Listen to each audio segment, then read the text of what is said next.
Rachel, Howard, thank you so much for joining us this morning. Really, really appreciate it. Now, we are doing this. It is World Malbec Day today. I don't want to shatter the illusion of whether we're actually recording it on World Malbec Day or not, but I'm sure people will understand.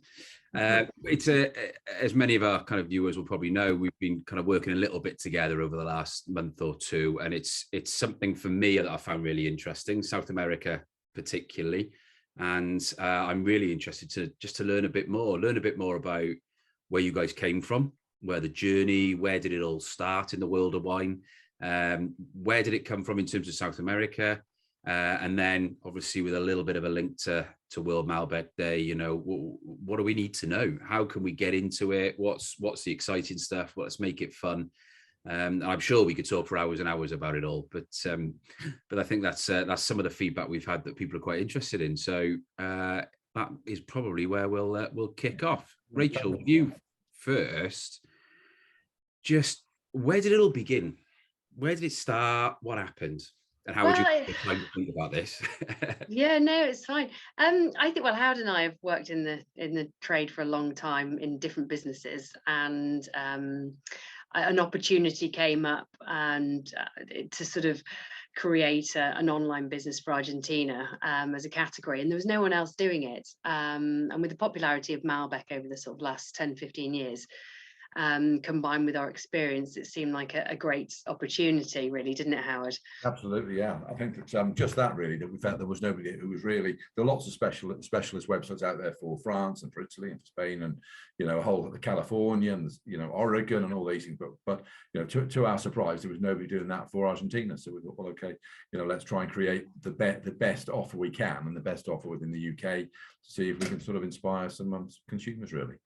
I think the exciting thing for Argentina is that a lot's changed in the last 20 years. So if I look back to sort of where I was 20 years ago, Malbec was big, jammy, not particularly elegant, but fruit driven. The bottles were massive and heavy. I don't remember those big, broad shouldered Malbec bottles you might see. Yeah. And there was always a sort of feeling in the trade that they needed to reduce their bottle weights, and they were trying to offer a premium product, which they do, absolutely, but it was getting a balance. So that, you know, was one thing, but combined with the move and the shift of sort of producers into the sort of higher altitude regions, of particularly like the Uco Valley, it's very trendy. They've been there sort of 10, 15 years now, and the wines are really coming through, and they're elegant. So then, you know, you've still got your fruit forward bulk wines, maybe sort of more in the east of Mendoza, but in the sort of foothills of the Andes, you're getting some world-class wines, you know, and even some fabulous whites that are rivaling those of Burgundy, just in terms of the climate and the soils, that they're serious wines. So it's really exciting time for Argentina, I think. Excellent. I mean, you mentioned at the start there, I've got about 20 questions on the back of that to try and pronounce. It's already fascinating. So you talked about you've both been in the industry for a long time, and you've seen a lot of change in this niche that you found. And Rachel, you mentioned that, you know, with the popularity of Malbec in the UK particularly, what is it, do you think, about Malbec particularly that is so popular over here? I think it's just a really approachable wine. It's kind of like Merlot used to be. Everyone loved Merlot. It was soft, fruity. Malbec's, you know, similar in some respects. It's slightly bigger, but you just get really soft tannins. And particularly with Argentina, there's so much sunshine. It really ripens those tannins, which can be sometimes a bit green and a bit austere in other parts of the world, particularly old world, where Malbec's from in the south of France. So I think people love the fact that the tannins are ripe, the fruit's ripe. The sort of higher altitude that we're getting now means that they're fresh, they're not overly jammy. So I think they're just well-made, approachable wines with loads of fruit. And I think that's what people really like. Just on the altitude bit there, what, for those maybe that are watching that don't quite understand the impact of the altitude on the grape itself, what is it?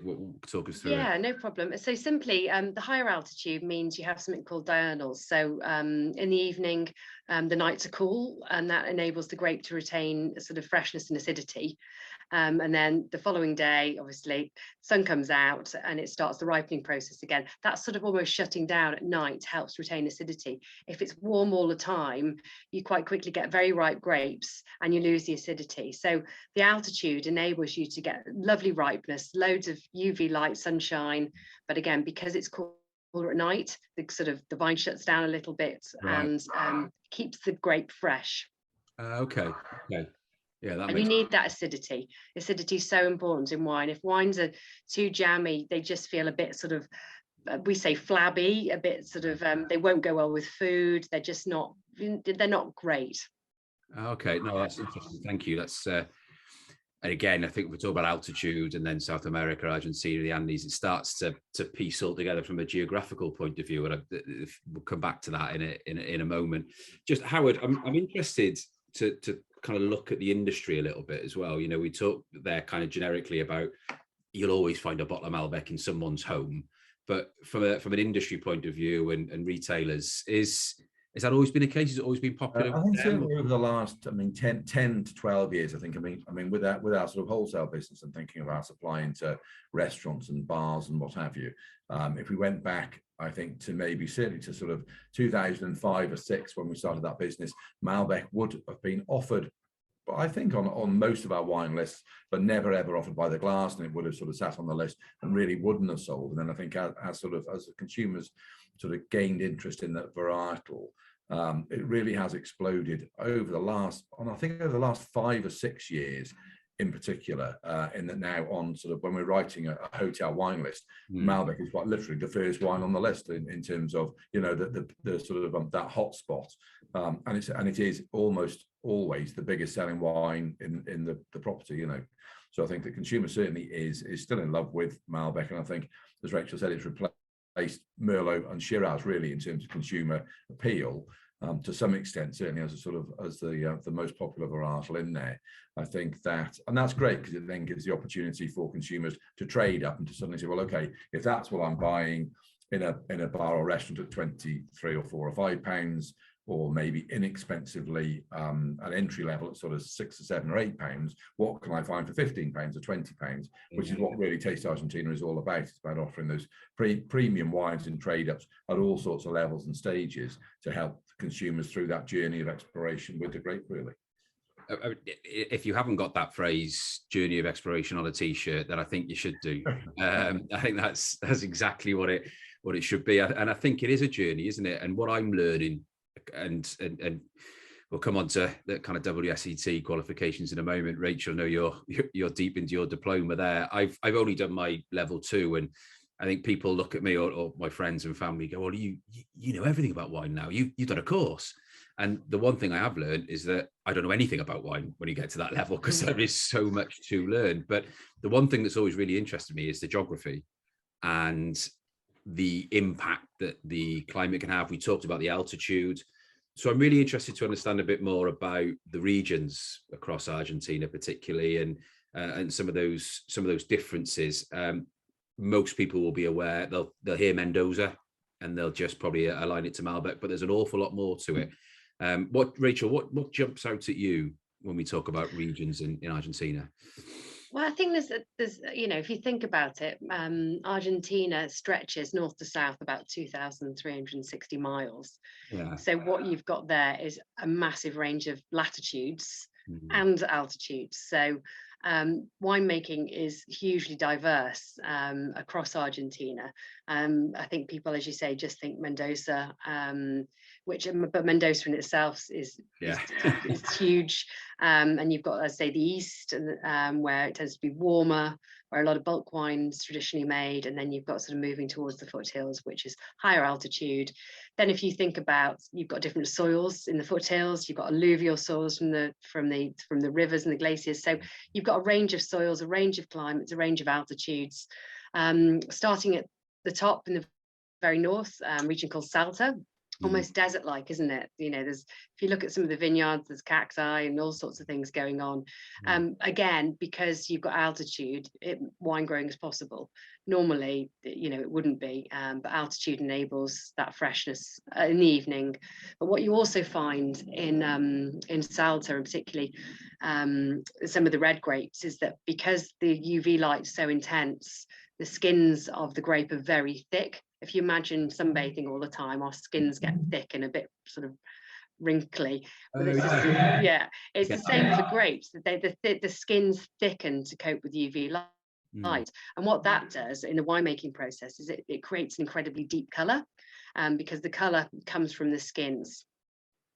So you'll find that if you open a bottle of wine from Salta, we have the Colomé range. They're really dark, aren't they? Inky, purpley colours. So you really notice that. So some really interesting stuff grown up in Salta, particularly Torrontés white grape is very popular up there. And then moving down, you've got San Juan, just north, and then Mendoza. Again, we talked about various climates in Mendoza. You know, you get warm areas everywhere, but that altitude just lifts sort of the freshness and acidity up. And then in the very far south, you've got Patagonia. So it's lower altitude, cooler, almost. People talk about it being slightly more European in style. So Malbec and Pinot Noir really thrive, and some sort of aromatic whites.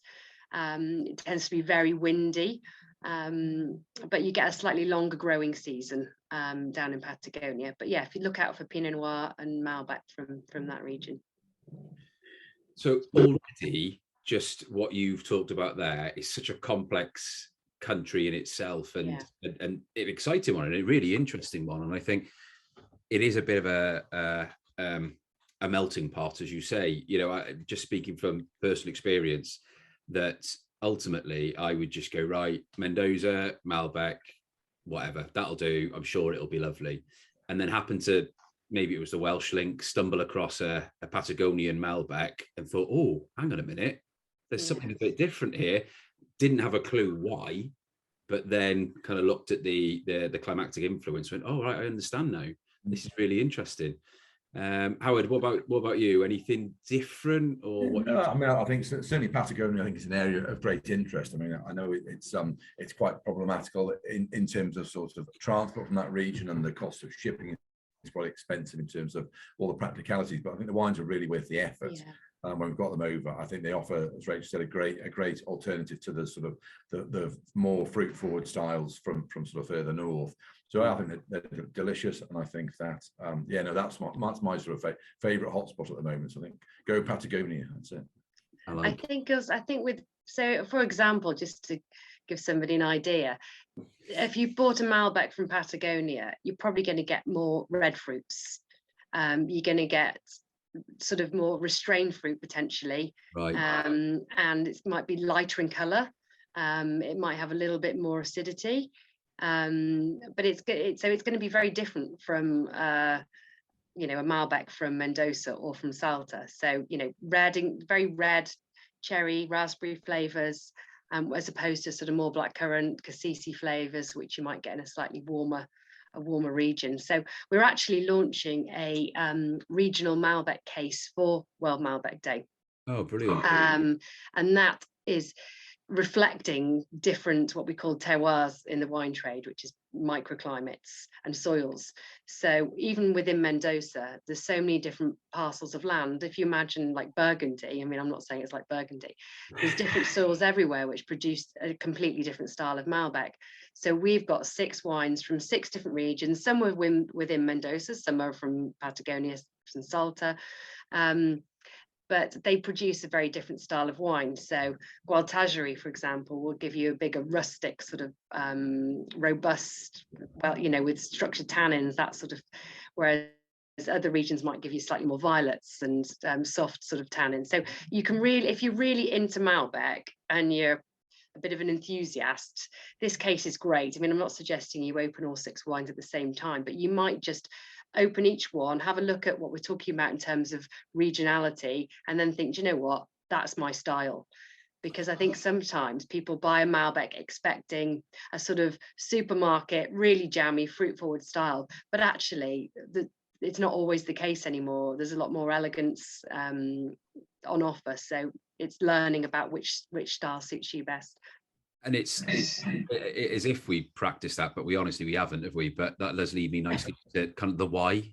And I think what I'm keen to try and do with Speakeasy Club, and to try and help people with a tiny bit of wine education, and I've got an awful lot more to learn myself, but is to help understand why they like something over something else. And it's a really interesting conversation. I'm sure you've both over the years have had it so many times. The whole wine snob thing comes in, and why don't you drink that? Wine's wine, isn't it? Well, it's the same as any beer or lager or any drink in the world. Why wouldn't you drink that? I just don't like it. I'm not being a snob. I just don't like that type of squash. No. So I think that entry pack, and we'll put the link in when we release this. We'll put the link in the bio for everyone to access, and we'll signpost people, because I think that's a really great entry opportunity for people to understand the why. Yeah, absolutely. And also, I mean, you've got regionality, but you've also got winemaking. So whether people are oak aging their wines, concrete aging is very popular in Argentina. So the idea with aging in concrete means that the wine gets to evolve through a little bit of oxygenation, but it doesn't get any oak flavors. A bit like aging, I guess, in a unsort of toasted or second or third use barrel. It allows the wine to evolve, but they're not trying to get any sort of vanilla characteristics. I think the wine trade shifts every sort of 10-15 years. It feels like it's all about the oak for 10 years, and then it's all about less oak. So we're definitely, I think, in a stage of less oak, back to the old style, where you age either in concrete or you age in these big oak vats, which again just allow the wine to evolve, but doesn't really sort of impart any flavor. So that's generally where we're at. It tends to be more about the fruit than the actual the wood. And that's really interesting, because actually I think that's probably the traditional image people will have when they're thinking of a winery and how wine's made, those really robust oak barrels. But talking about a bit of a gateway Malbec for me was Zaccardi. And we did a tasting, I believe, in lockdown with Sebastian Zaccardi, who's the grandson or grandfather who started it all, essentially. And I think the big thing that stood out for me, which I didn't even know was a thing then, were these big, as you mentioned, Rachel, big concrete vats, essentially, with the wine, and these eggs, these huge concrete eggs. I thought, what is that all about? And that really, for me, was my gateway wine. It was a Zaccardi Q was the first one, and it was wow, right, this looks cool. I want to know a bit more about this. What about you guys? Howard, what was your gateway, if you will? I think in terms of concrete, or in terms of an introduction to Argentinian wine, I think let's answer both of those. I mean, with Zaccardi, it's certainly fascinating, and the wine that we tasted from their range that really sort of opened our eyes was the Concreto, which where you really do get the influence of how the wine's been aged, and I think that's been fascinating, and sort of the wine gets great reviews, and really did open our eyes. In terms of a gateway into Malbec initially, a chap who's become a very good friend of mine, Lee Evans, from a company called Condor Wines, came to see me in about 2006. So we're going back a few years ago, and he brought some wines in, and we tasted some wines from Chile and some wines from Argentina, and he showed me Los Haroldos Roble Malbec, as it was at the time. I think the branding has now changed, and they simply call that wine, it's their estate Malbec, which has got a little bit of oak age influence.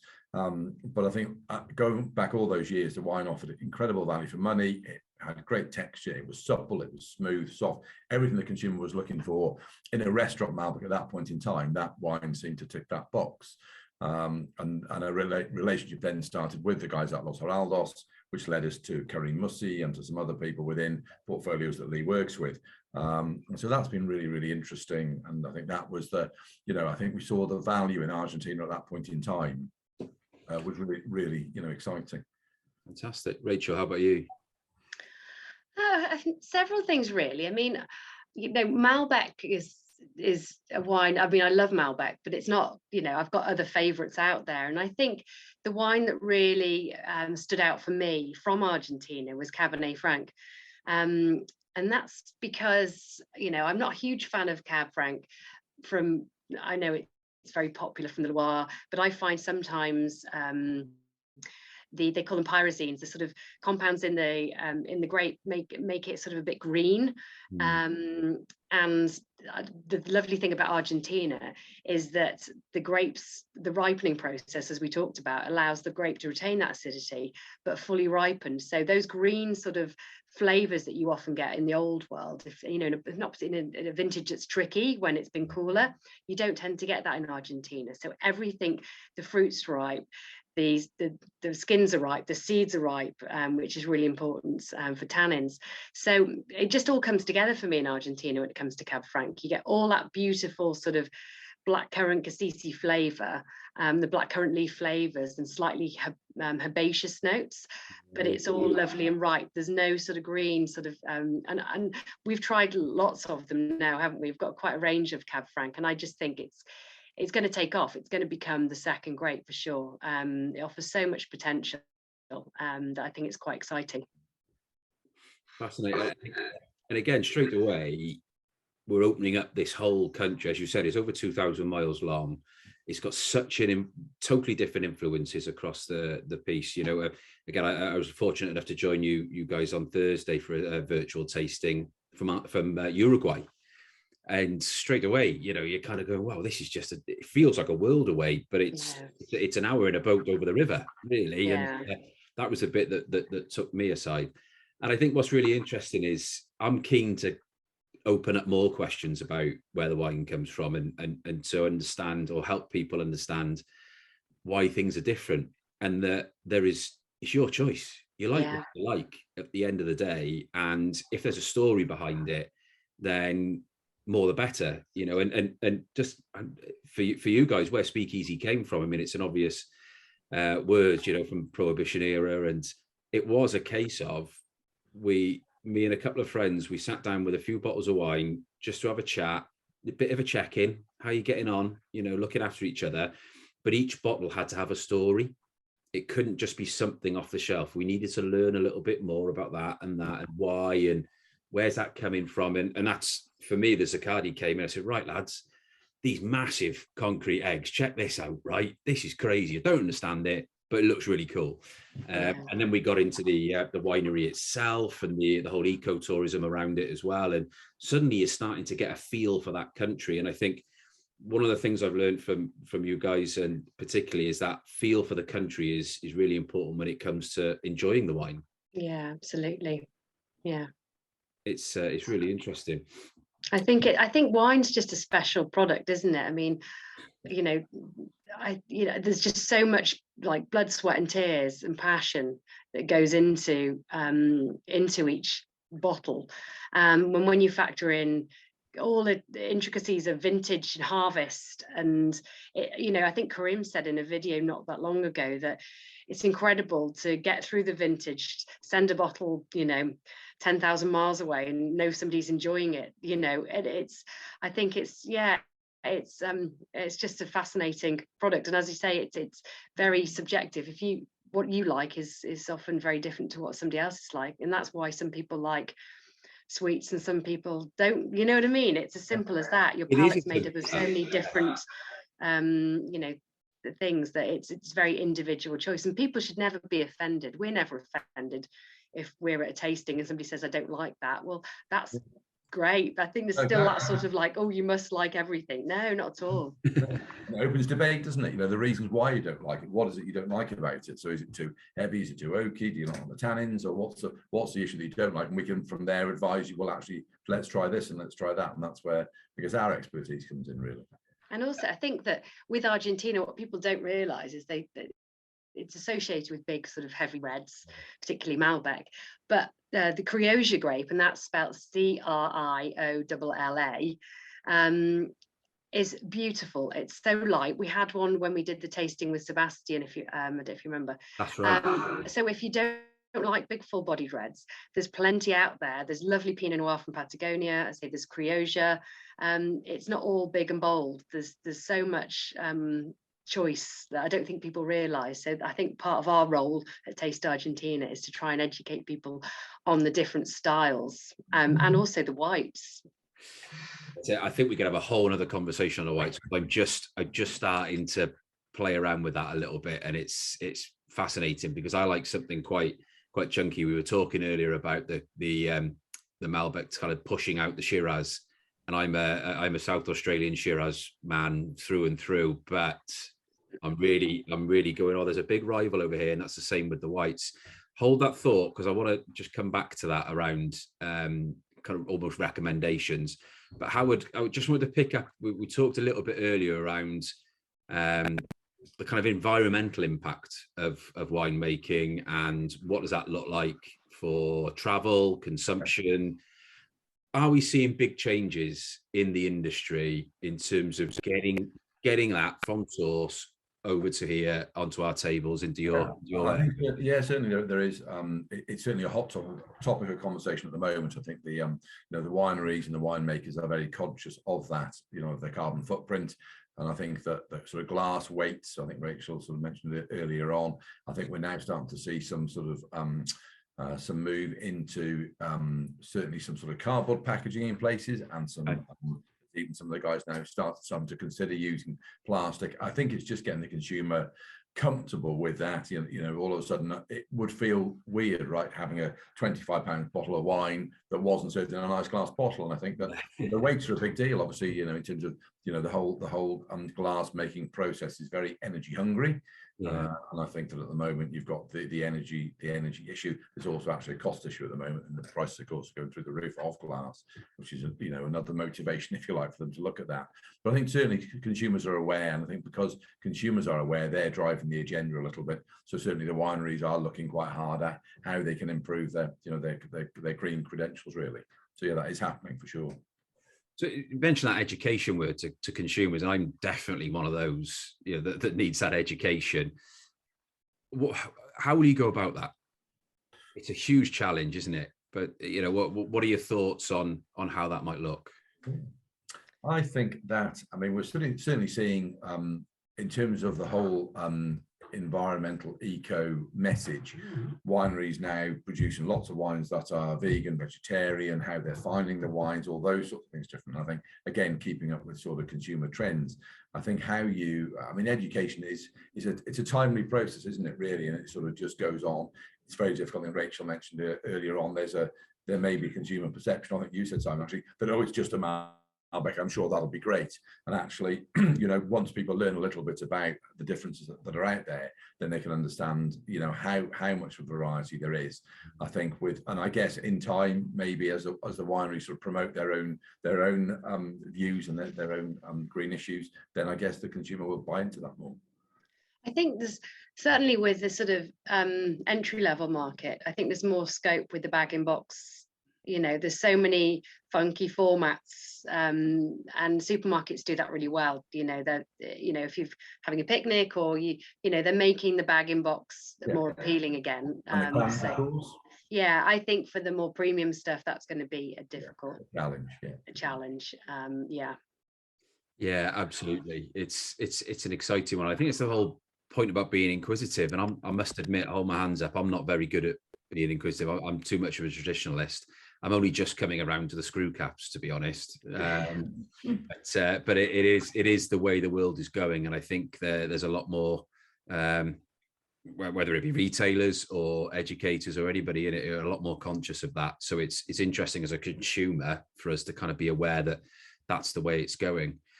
Rachel, we talked education. You're currently in the middle of your WSET diploma. A reasonably straightforward piece of work, I believe. Oh yeah. It's slightly embarrassing because I started my diploma about 2018, but then we set up Taste Argentina, and I took a year off I didn't have the time to do both.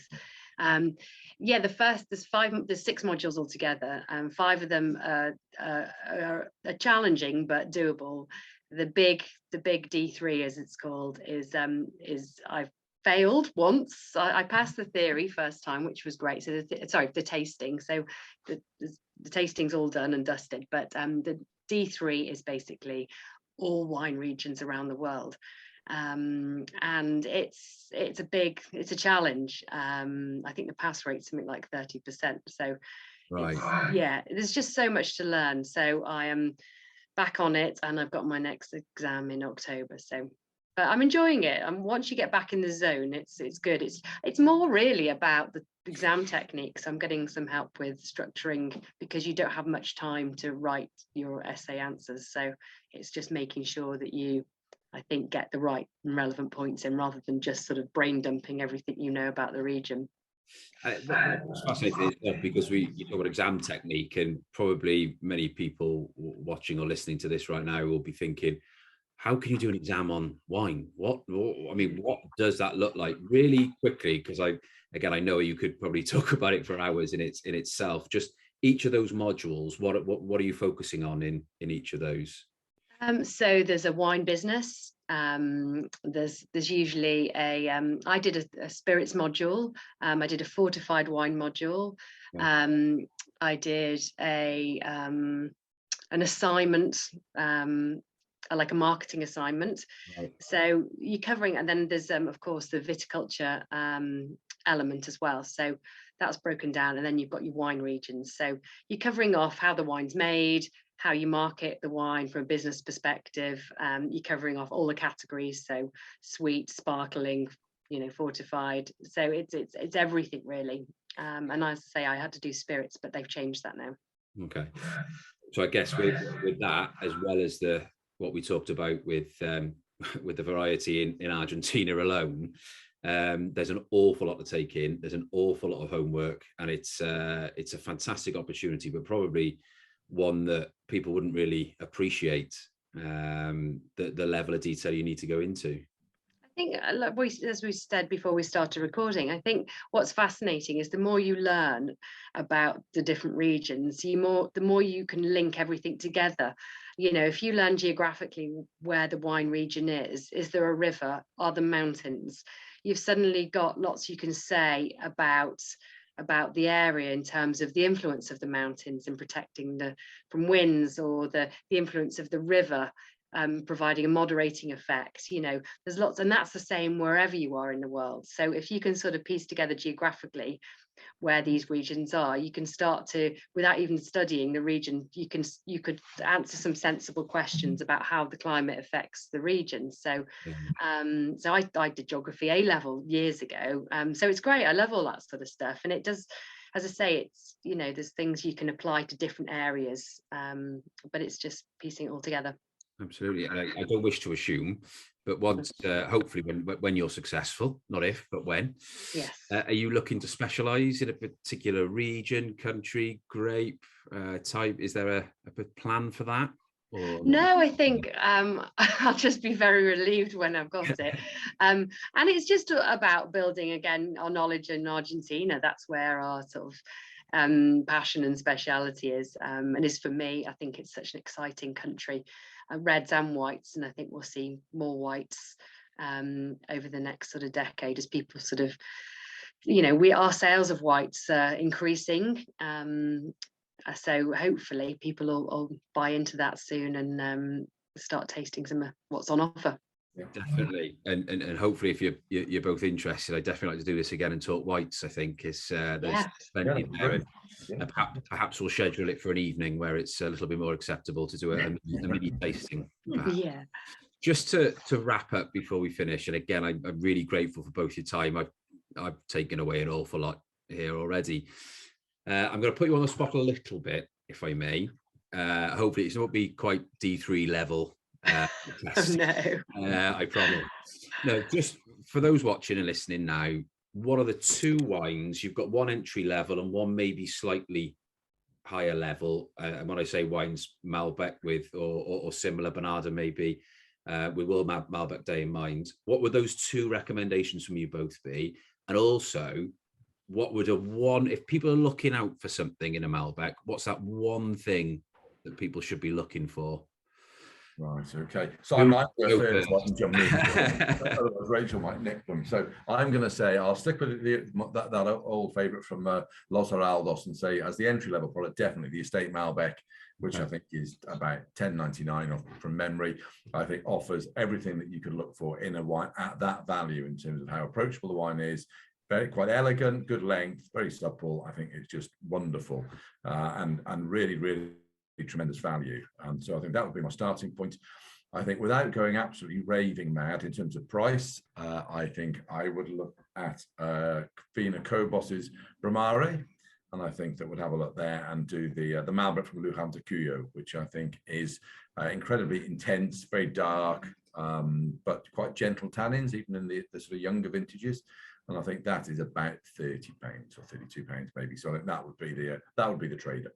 Brilliant. And what's the one thing, if people are looking out for something, what's that one thing you think they need to keep an eye on? Mate, I think that it's just making sure that as Rachel said before, that the style of the wine obviously is what you're looking for. Are you looking for weight or power or elegance? I mean, the alcohol level varies quite markedly between sort of, about 13% at the lower end to sort of 15 or even 15.5 at the top end. So I think that's important, that's appropriate. And just really what sort of oak aging you want, do you or don't you? Some wood. And I think those are that's it. Brilliant. Yeah, I'd agree with that. I think what one thing is different for from person to person. So, and you can often see on the back label or if you're on a website, you can look at the notes, and in the need to know section, it'll tell you whether it's oaked or unoaked. It'll tell you the alcohol. So if you like them fruit driven and sort of lower alcohol, then you can even search, in the search bar. So it's finding the style that suits you. That's the interesting bit, isn't it? We talk about oak and those what people are looking for with the oak. It's quite vanilla and there's some toast flavors, those sorts of notes. Yeah. Is that right? That they kind of jump out maybe. Absolutely. Rachel, you're two. What are we recommending to people? I would go, probably our best-selling Malbec is the Felino Malbec from Vina Cobos. Lovely, yeah. And we stock, as Howard's picked one of them for his premium wine, but we stock everything from the Felino up to what they call Cobos, which is £284 a bottle. So we're talking a massive spectrum. The guy who owns Vina Cobos also has a big setup in Napa in California. Okay. That's where he started. He saw the potential in Argentina in 1989, and he's got an incredible winery in Lujan de Cuyo. And his entry-level Felino is everything that you'd want from a Malbec. If you just would, as you said, pick a Malbec that most people enjoy. It's fruit driven. It's had a bit of oak aging. I say it's our best-selling Malbec, apart from our fortified Malbec, which seems to always sell very well. Mm-hmm. And then at the top end, well, I won't go too top end, but one of my favorite producers is a chap called Karim Musisafi, and he makes an old vine Malbec, the Altocedro Reserve Malbec. It's about $23.99. The fruit is gorgeous, and the oak's integrated. You get some vanilla notes, but it's that step up. So you can definitely feel a step up, but it's it's not too top end. Brilliant. And I'm assuming we can access all of those through Taste Argentina through the website. Yeah. Yes, absolutely. They're all in stock. That's a stroke of luck. We'll make sure that we put all the details, and we'll pull those out as well in the bio, so we can signpost people to those recommendations. Make sure that they can get a good taste and they know what they're looking for. Both, honestly, thank you so much. I've really enjoyed this. I found out an awful lot more than I thought I knew at the start, which is always a good way. Hope people have enjoyed listening to it. And yeah, if you're both interested, I would love to do this again, but talk whites and really investigate that sort of new wave. Yeah, that'd be fabulous. Sounds good. Brilliant. Thank you both. Oh, thanks, Simon. Have a great World Malbec Day today. And we look forward to seeing you very, very soon. Cheers, Simon. Thank you. Yeah, thanks for your time.